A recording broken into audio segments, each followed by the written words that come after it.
Je profite un petit peu de ce moment de pause ici, donc je suis dans l'avion retour donc en France après plusieurs jours de voyage professionnel au Maroc à Casablanca pour vous partager ce qu'on appelle donc le déshabillage paradoxal donc humain.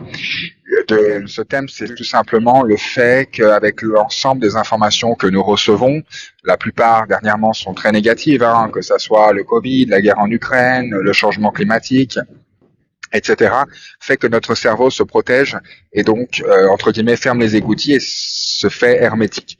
De plus, fait également que nous ne voulons plus rentrer dans des débats de peur d'être catégorisés. Également, il n'y a plus vraiment d'échange intellectuel, entre guillemets, sur différents thèmes et autres, et ce qui fait que notre cerveau est comme dans un état d'hypothermie, comme s'il était drogué. D'accord? C'est une métaphore, évidemment, mais cela est assez complexe et fait que les choses en général n'avancent pas.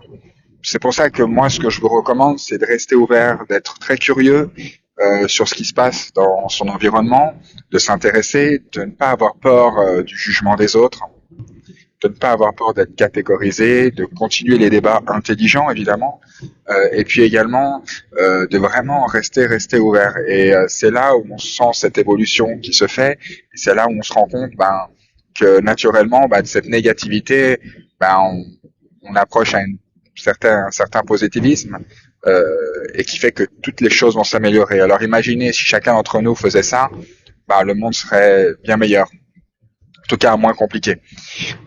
Au niveau professionnel, dans mon cas, moi avec mes clients, à part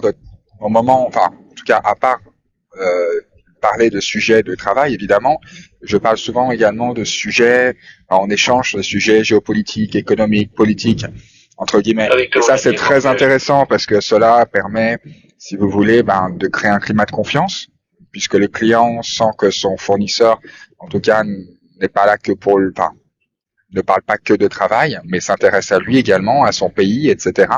Mais également, il y a un respect mutuel qui s'instaure.